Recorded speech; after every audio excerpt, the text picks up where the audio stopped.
For this activity, we are going to focus on nonfiction and fiction. For this activity, you're going to need 3 stories laid out for your child, and you're going to start by having them tell you which one they want you to read.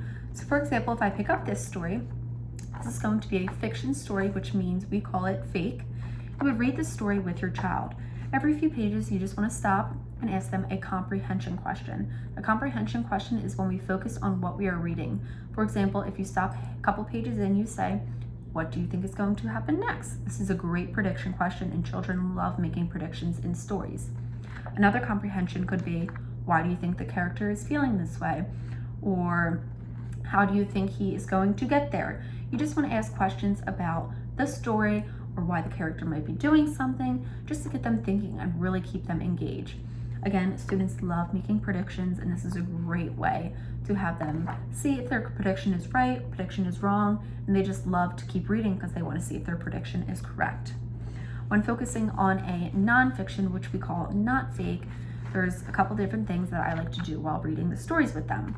So you would read the story with your child, and you would stop and show them the different pictures. Nonfiction stories always have great images in their books. They love to look at all the pictures. So for example, if you were reading a plant book and you learned about the stem on a plant, you could stop on the next page and say, okay, show me where the stem is on the plant. This will show you if they're understanding what they're being read and if they're understanding the concept. You can have the child look at the images. You want to point out different things that they're reading about and show them what the facts are from the story.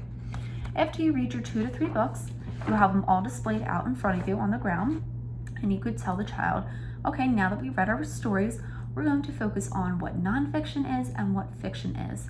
What I would like to say is fiction is fake and nonfiction is not fake. So you want to do this now as a sort with your child. You want to explain to them fiction is fake, and when we look at our fake stories, we look for drawings, we look for beginning, middle, and ends, and things that aren't true. So for example, if a bunny is laying in a bed, we know that is not real and that doesn't happen in real life. So we know that is fake, which means it is fiction. For nonfiction, when explaining that to your students, you want to tell them usually nonfiction have images, photographic images in their story. They're not drawings. And they also have facts. You have to explain to your child that the facts are real and true scientific proven facts. They're the truth. So after you explain your child what a nonfiction is and a fiction, you're going to have them do a sort with the 3 books. So you would have on this side, you would put the fiction, and on this side have the nonfiction. After the child gets really good at it, you could have them do 10 books, just sort them in different piles. This is a great concept to see if your child is understanding the lesson and understanding the difference between nonfiction and fiction. A couple other great activities I like to incorporate after the lesson is for nonfiction is having the child write a couple facts that they've learned throughout the story and draw a picture of it. This is a great way, again, to see if they remember the facts, if they're understanding and comprehending what is being read to them. You can just have them list 3 facts. They can use the story and then draw a picture using the photographs that they found in the story.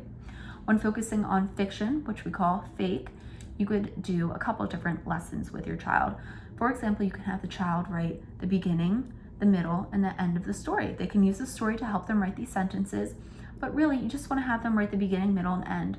For example, in the beginning, the bunny went to the market.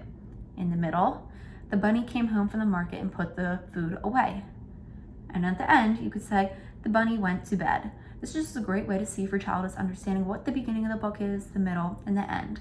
Another great one that I really like to do is where students share their favorite part of the fiction story. They can share their favorite part of the story, such as, my favorite part of the story was when the bunny was dancing in the market. After they write their sentence, they can draw a picture.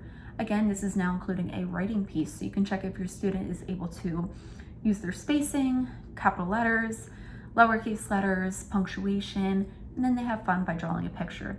All of these different little activities are great ways to see if your child is meeting these academic goals in different areas of this lesson. And overall, I think everybody should give it a try, and it should be a great lesson and super fun and engaging for your child.